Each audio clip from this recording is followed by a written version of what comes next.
আলোচনায় আছেন পলাতক ক্ষমতাচ্যুত প্রধানমন্ত্রী শেখ হাসিনার বোনের মেয়ে টিউলিপ সিদ্দিক। যুক্তরাজ্যের লন্ডনে বিনামূল্যে পাওয়া ফ্ল্যাট নিয়ে মিথ্যাচার করেছেন এমন তথ্য উঠে এসেছে ডেইলি মেলের প্রতিবেদনে।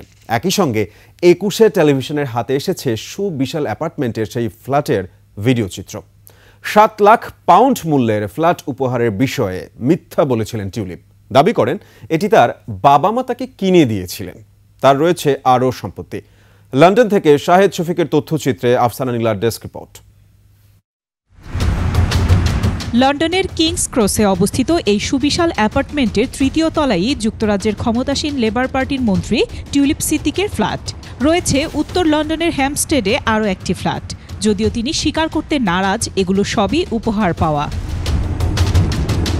এসব ফ্ল্যাট উপহার নিয়ে দেশটির রাজনীতিতে তোলপাড় চলছে। ডেইলি মেইলের সবশেষ প্রতিবেদনে বলা হয়েছে, ফ্ল্যাট উপহার নিয়ে মিথ্যা বলেছেন টিউলিপ সিদ্দিক। তার ওপর মন্ত্রিত্ব পদত্যাগের চাপ বেড়েছে। রোববার টিউলিপ সিদ্দিককে প্রশ্ন করে ব্রিটিশ সংবাদ মাধ্যম ডেইলি মেল।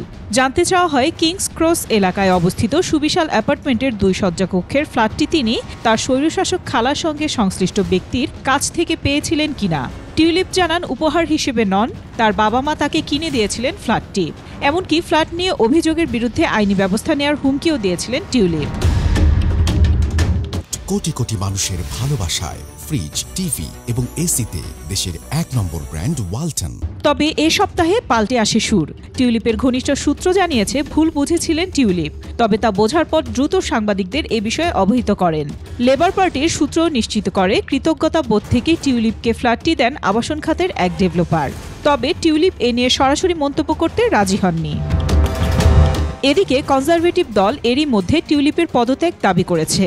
দুর্নীতি দমন বিষয়ক পদের এমপি হয়ে এমন অভিযোগ উদ্বেগজনক জানিয়ে এর ব্যাখ্যা চাওয়া হয়েছে।